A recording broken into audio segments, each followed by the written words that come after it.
चलो मित्रों, पितृदोष दूर करवा आटला उपाय जरूर करवा જોઈએ। तो जय श्री कृष्ण, जय माताजी। मित्रों, आज આપણે જોઈશું પિતૃદોષ એટલે શું, શા માટે પિતૃદોષ થાય છે અને તેનાથી મુક્તિ મેળવવાના ઉપાય। સૂર્યગ્રહને પિતા માનવામાં આવે છે, જ્યારે રાહુ ગ્રહ એ છાયા ગ્રહ છે। જ્યારે તે સૂર્યની સાથે યુતિ કરે છે ત્યારે સૂર્યને ગ્રહણ લાગે છે। આ જ રીતે જ્યારે જન્મ કુંડળીમાં સૂર્ય, ચંદ્ર અને રાહુ મળીને કોઈ ઘર કે સ્થાનમાં યુતિ બનાવે છે ત્યારે પિતૃદોષ થાય છે। જ્યારે કોઈ જાતકની જન્મ કુંડળીમાં પિતૃદોષ હોય ત્યારે તેણે સંતાન સંબંધી કષ્ટ ભોગવવા પડે છે। આ સિવાય આ દોષને કારણે વિવાહમાં અંતરાય, નોકરી કે ધંધામાં બાધા તથા કોઈ શુભ કે મહત્વપૂર્ણ કાર્યમાં અસફળતા મળે છે। આ સિવાય પણ જન્મકુંડળીમાં પિતૃદોષના ઘણા લક્ષણો દર્શાવાયા છે। જન્મકુંડળીના 9મા ઘરમાં ગુરુ અને શુક્રની યુતિ બનતી હોય તથા 10મા ઘરમાં ચંદ્ર પર શનિ તથા કેતુનો પ્રભાવ હોય ત્યારે પિતૃદોષવાળી સ્થિતિ રચાય છે। શુક્ર જો રાહુ અથવા શનિ અને મંગળ દ્વારા પીડિત હોય ત્યારે પિતૃદોષનો સંકેત સમજવો જોઈએ। 8મા ઘરમાં સૂર્ય અને 5મા ઘરમાં શનિ હોય તથા 5મા ઘરમાં રાહુ યુતિ કરી રહ્યા હોય અને લગ્ન પર પાપી ગ્રહોનો પ્રભાવ હોય ત્યારે પિતૃદોષ સમજવો જોઈએ। પિતૃદોષને દૂર કરવાના ઘણા ઉપાયો છે અને તેમાંય પીપળાની પૂજા એ શ્રેષ્ઠ ઉપાય છે। આ માત્ર એક વખત કરવામાં આવતી પૂજા છે અને તેનાથી કોઈ પણ પ્રકારના પિતૃદોષ દૂર થાય છે। સોમવતી અમાસના દિવસે પીપળાના વૃક્ષ પાસે જાઓ। પીપળાના વૃક્ષમાં વિષ્ણુનો વાસ માનવામાં આવે છે। આથી પીપળાના વૃક્ષની અને ભગવાન વિષ્ણુની પ્રાર્થના કરો। પીપળાના વૃક્ષની 108 પરિક્રમા કરો। દરેક પરિક્રમાએ એક મીઠાઈ કે કોઈ પણ મીઠી વસ્તુ પીપળાને અર્પણ કરો। પરિક્રમા કરતી વખતે ઓમ નમો ભગવતે વાસુદેવાય મંત્રનો જાપ કરતા જાઓ। જ્યારે 108 પરિક્રમા પૂર્ણ થાય પછી ફરીથી પીપળા અને ભગવાન વિષ્ણુને પ્રાર્થના કરો અને અજાણતા પણ થયેલા પોતાના અપરાધની ક્ષમા માગો। સોમવતી અમાસની આ પૂજાથી ઉત્તમ ફળોની પ્રાપ્તિ થવા લાગે છે। આ સિવાય બીજો એક ઉપાય છે, જેમાં કાગડા અને માછલીઓને ચોખા અને ઘી દ્વારા બનાવેલા લાડુ દર શનિવારે ખવડાવો। પિતૃદોષ કોઈ પણ પ્રકારની સિદ્ધિને પ્રાપ્ત થતાં અટકાવે છે। સફળતા કોષો દૂર રહે છે, પરંતુ આવામાં જો કાલી માતાની ઉપાસના કરે છે તો કોઈ પણ પ્રકારના દોષ તેના જીવનમાં રહેતા નથી। પિતૃદોષ અંગે આપણા પુરાણોમાં પણ ઉલ્લેખ જોવા મળે છે। ગરુડ પુરાણમાં 20મા અધ્યાયમાં ભગવાન શ્રી કૃષ્ણએ કહ્યું છે કે બુદ્ધિ, વંશવેલા અને લક્ષ્મીના નાશ માટે પિતૃદોષ ચોક્કસ જવાબદાર છે।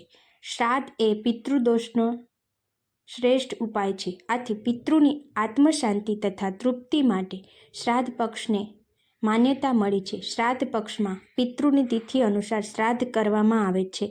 કોઈ કારણસર જે પિતૃની તિથિ જાણ ન હોય અથવા તેમનું સ્મરણ ન હોય અથવા પૂર્વજન્મમાં કોઈ ત્રુટિ રહી ગઈ હોય તો શ્રાદ્ધ પક્ષમાં જ આવતી સર્વ પિતૃ અમાસના દિવસે પિતૃની રુચિ અનુસાર ખીરપૂરી બનાવો અને તેમાંથી થોડુંક લઈને તેમનું સ્મરણ કરીને કાગડાઓને વાસ નાખો। ત્યારબાદ બનાવેલા ભોજનને તમે જમો। આમ કરવાથી પિતૃ તૃપ્ત થશે અને સુખ સમૃદ્ધિ વધશે। નારાયણ અને નાગબલિ આ બેની વિધિ માનવીની અપૂર્ણ ઈચ્છા કામના પૂર્ણ કરવાના ઉદ્દેશથી કરવામાં આવે છે। નારાયણ અને નાગબલિ વાસ્તવમાં અલગ અલગ વિધિઓ છે।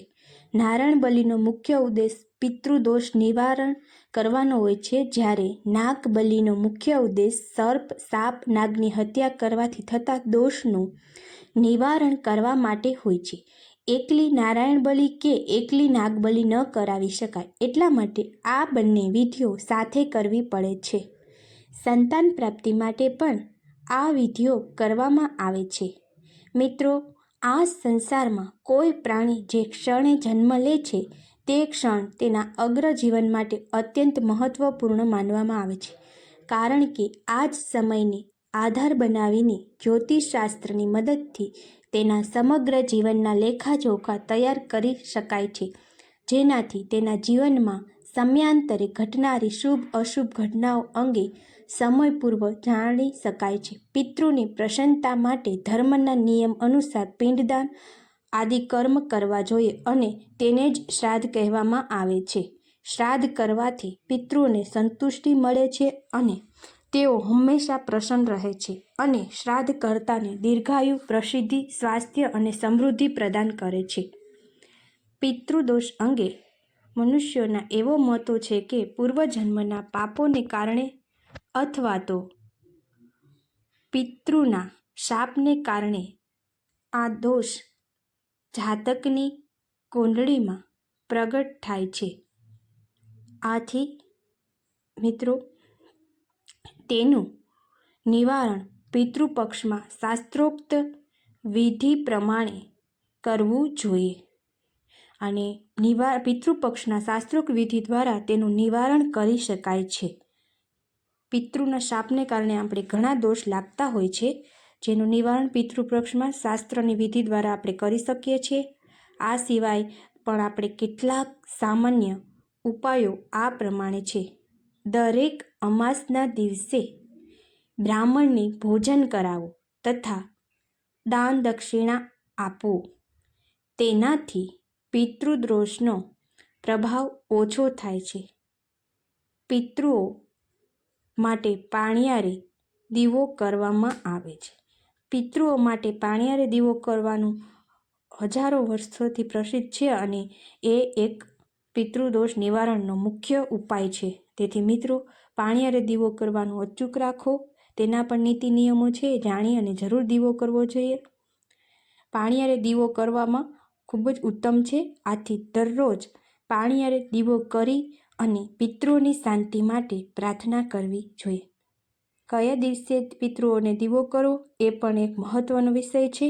તો કે અમાસના દિવસે એક કોળિયામાં દેતવા મૂકીને ખીરનો ભોગ કરીને દક્ષિણ દિશામાં પિતૃનું આહ્વાન કરીને પોતાના સત્કર્મોની ક્ષમા યાચના કરવાથી પણ દોષ દૂર થાય છે. આપણે પિતૃઓ પાસે હે પિતૃદેવ, મારાથી જે કંઈ ભૂલ થઈ હોય તે પિતૃને દીવો કરતી વખતે એનું આહ્વાન કરી અને ક્ષમા યાચના કરીએ તો આપણો પિતૃદોષ દૂર થાય છે અને તેનો આદર સત્કાર કરવો જોઈએ.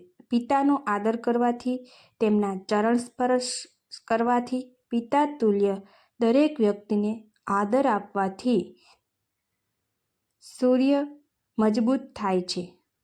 આપણા વડીલોનો કાયમ માટે આપણે આદર કરવો જોઈએ, જેનાથી આપણે અનેક દોષોમાંથી મુક્તિ મળે છે.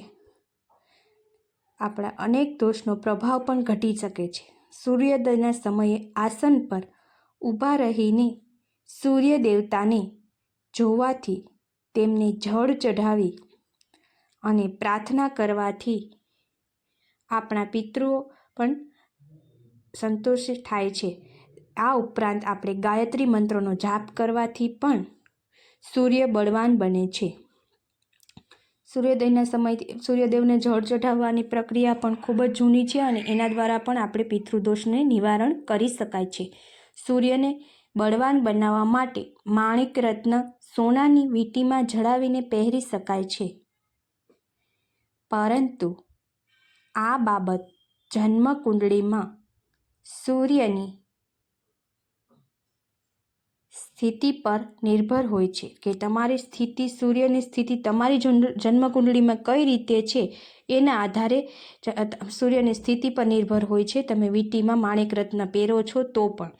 મિત્રો, આશા રાખું છું કે અત્રેથી પ્રકાશિત કરવામાં આવેલ માહિતી તમને જરૂર પસંદ આવેલ હશે અને અમારી આ ચેનલને તમે જરૂરથી મિત્રો સબસ્ક્રાઈબ કરજો અને શેર કરવા વિનંતી. આભાર મિત્રો. જય માતાજી. જય શ્રી કૃષ્ણ.